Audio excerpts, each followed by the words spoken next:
Hello everybody, welcome back. Fancy Gaming here.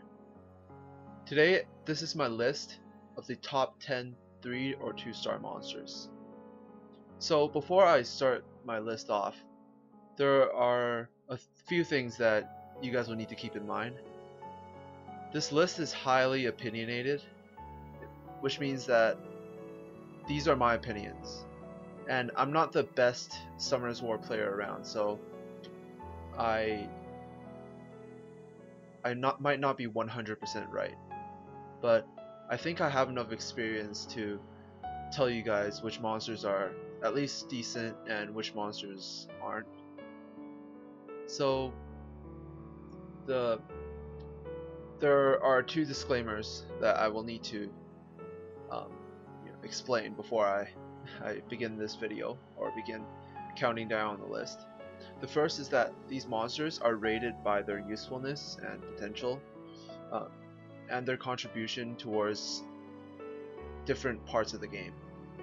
So, whether it be farming fodders, be doing giants, TOA, arena, or even guild battle, it doesn't matter which part of the game they contribute in, as long as they help the player grow and help the player progress in the game, they're useful.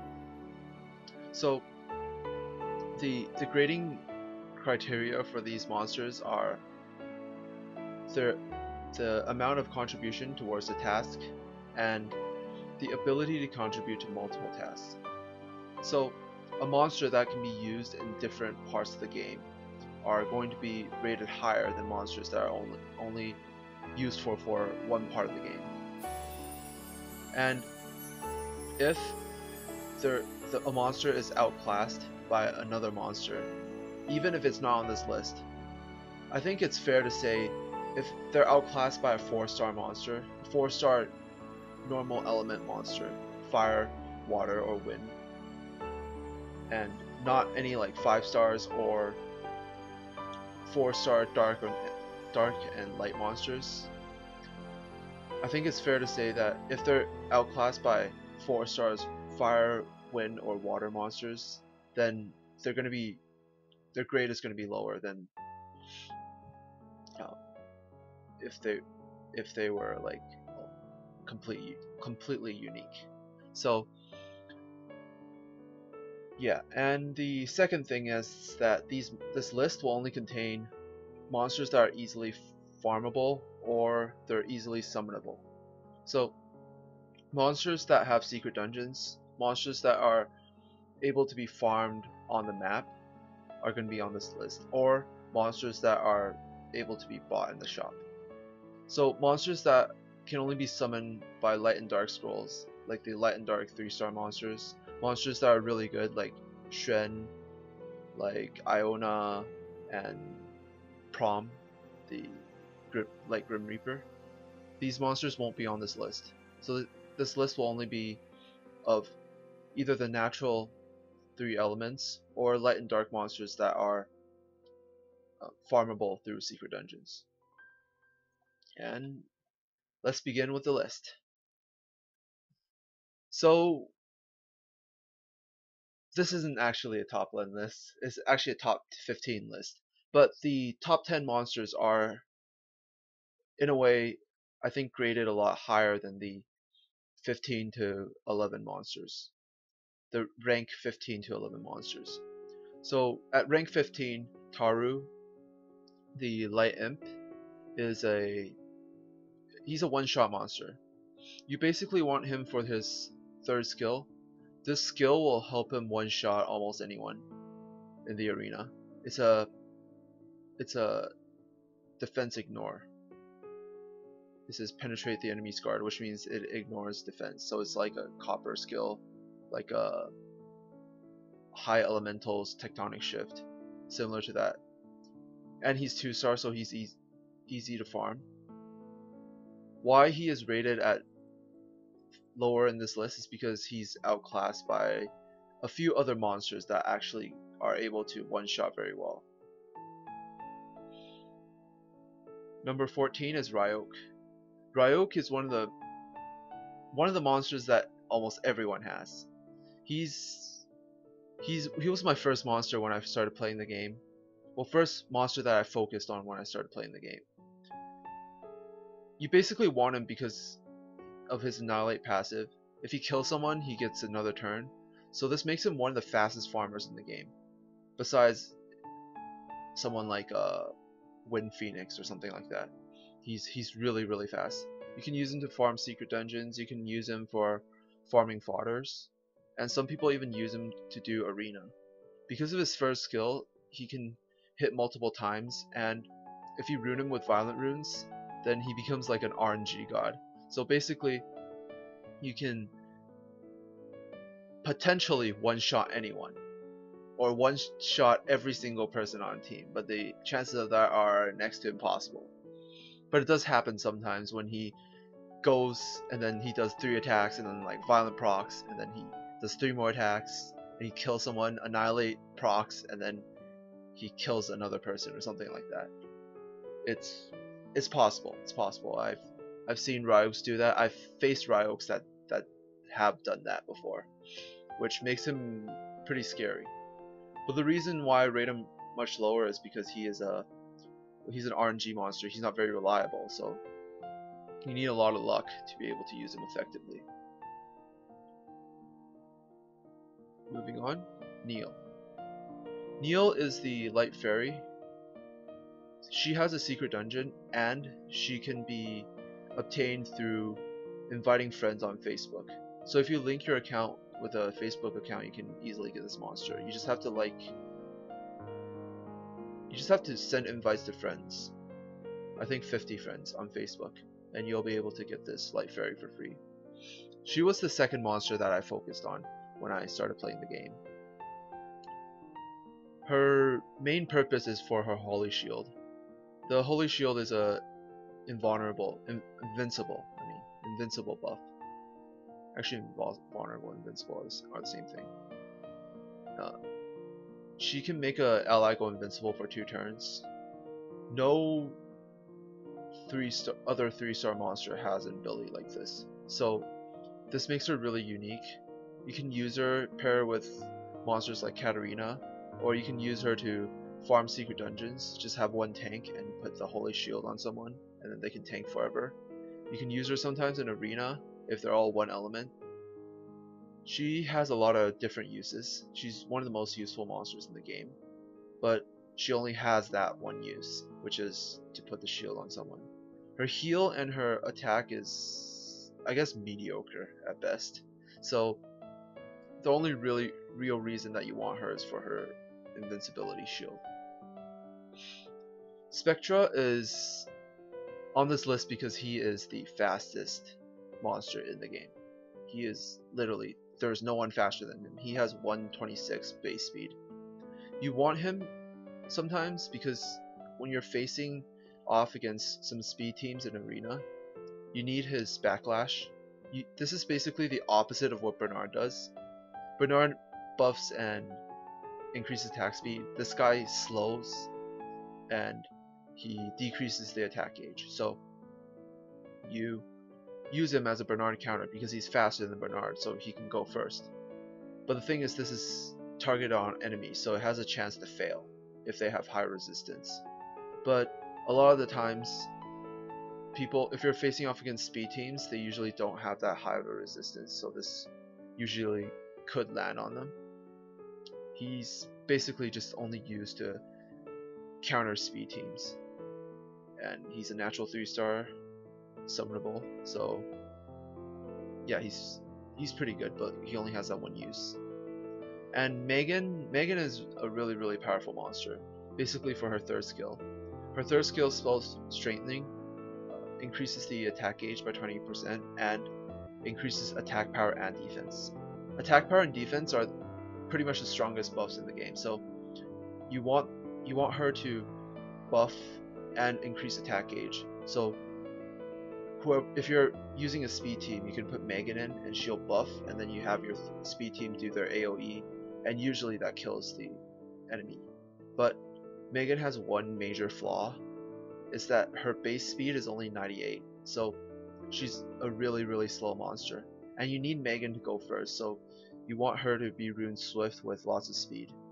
But if you're facing off against someone who's using a Bernard, using a Chloe, they're bound to go before you because of that base speed difference. I think about 10, 13 speed for Chloe and 12 for Bernard.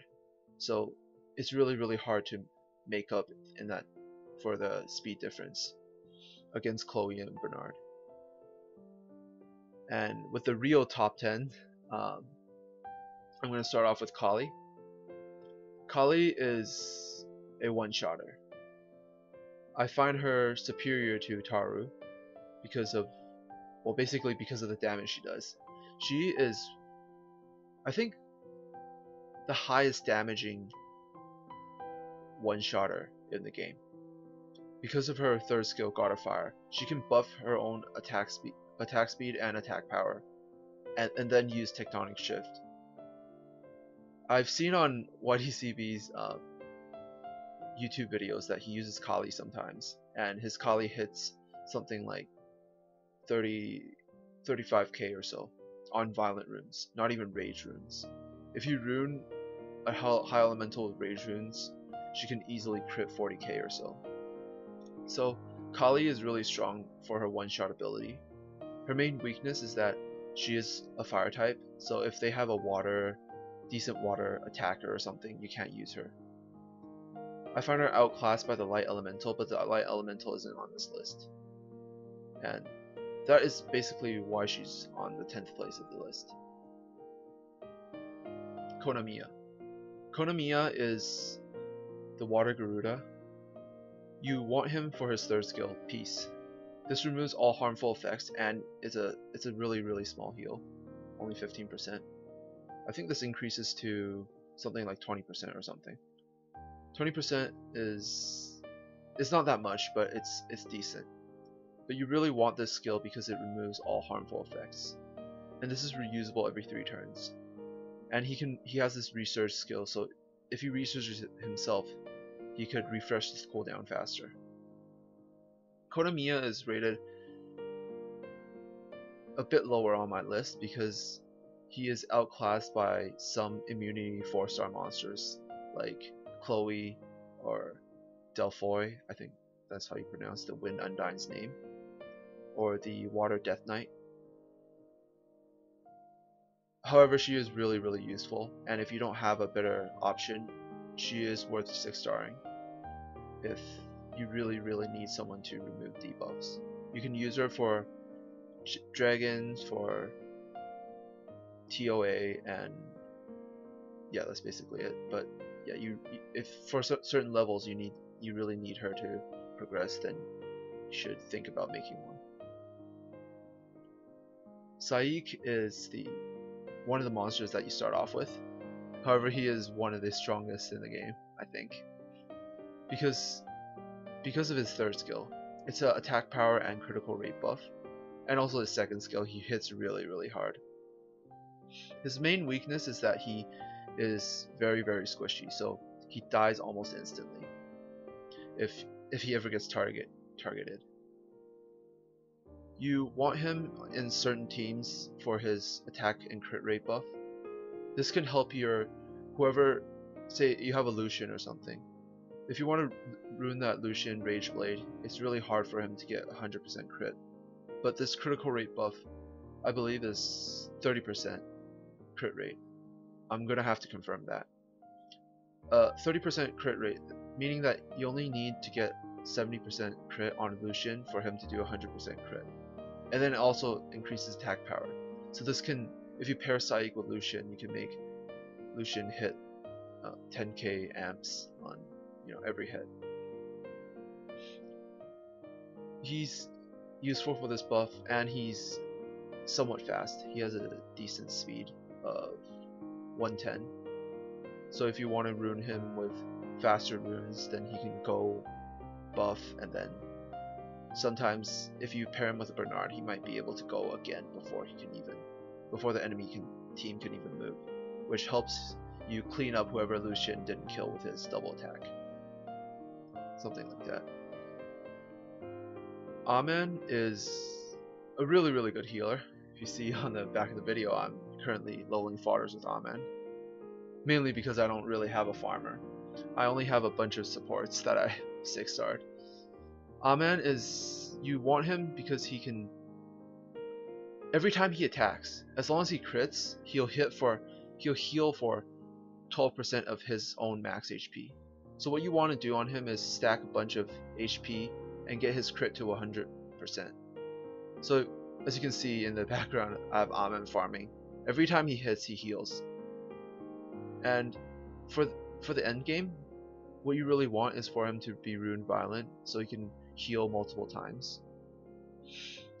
Amen's main weakness is that he falls behind if he is healing tanks. He is not the best healer for healing tanks, but if you have a team of full DPS monsters, Amen is one of the best healers that you pretty much can ask for. Copper. Copper, I would compare him to the high elementals. He is a one-shot monster, but he scales off defense. This makes him somewhat tanky, but not all that tanky, because you will face a lot of defense break monsters or armor ignore monsters in the arena. Copper, what you want to do is get his crit damage and his defense really high. If you can do that, then he'll almost pretty much be able to one-shot anyone. There isn't really much of another use for Copper besides one-shotting, but he hits really, really hard. And I've heard some people that use vampire runes to help him survive multiple turns in the arena. So if he can one-shot someone and still survive and do decent damage, then he's a really, really threatening monster in the arena. Number 5 is Ramagos. People call him Ramagod. I recently saw a video of a Korean Guardian player facing off against his Guardian friend. He used one Ramagos to solo his friend's team, and his friend had Vanessa and I think another Nat 5, I can't remember who, but some pretty strong monsters, and he used one Ramagos to solo his friend's team on the arena. Ramagos, you need him for his clean shot. This skill makes it so that the amount of HP that he lost, say for example your Ramagos has 30k HP, if he lost 20k HP and then he uses his skill, he'll hit the enemy for 20k HP, and this hit ignores armor as well, so it does a flat 20k HP. It can't crit, armor can't reduce it. I am not sure if other passives can reduce it. I'm pretty sure no. So it's a flat, straight out, however much damage he lost, he can instantly do that damage. I mean, crap, I'm getting messed up. The amount of HP that he lost, he can hit someone else for that amount of HP. So basically what you want to do is you want to stack HP on him and then have him do clean shot and then kill the enemy in one turn. Bernard is the Wind Griffin. You pretty much need him for Giants. You need him for a lot of TLA stages, possibly even the last stage as well. He has two very useful skills. Tailwind increases all your allies' attack speed and fills their attack bar. Body Slam decreases their attack power and defense. And he has pretty high base speed of 111. So you want to rune him with lots of speed. He's usable in Arena, usable in TOA, usable in Giants, usable in a lot of places. He's one of the best support monsters in the game. So if you are a newer player starting out and you have a Bernard, or if you farmed a Bernard, if you can farm a Bernard in Tamer, you start working on a Bernard. He's going to help you in a lot of levels, and eventually going to help you even in the later parts of the game. Next is Shannon. Shannon is a natural 2-star monster, but she is really, really strong. I'm actually not going to recharge. I ran out of points. So Shannon, all three of Shannon's skills are really useful. She's got the Spirit Ball, makes the enemy have a chance to land a glancing hit. Decelerate, decrease the enemy's attack speed of all enemies. It's an 80% chance, which means it's really high. Pep Talk increases attack power and defense. This is one of the strongest buffs in the game, and it lasts for 3 turns. So Shannon, all three of Shannon's skills are really useful. She can be used sometimes in arena, in guild battles, in giants. You pretty much need her for sure for Giants B10. In some later stages of Dragon, but not Dragon B10. In Tower of Ascension, she's really useful as well. So Shannon's a monster that's useful almost anywhere.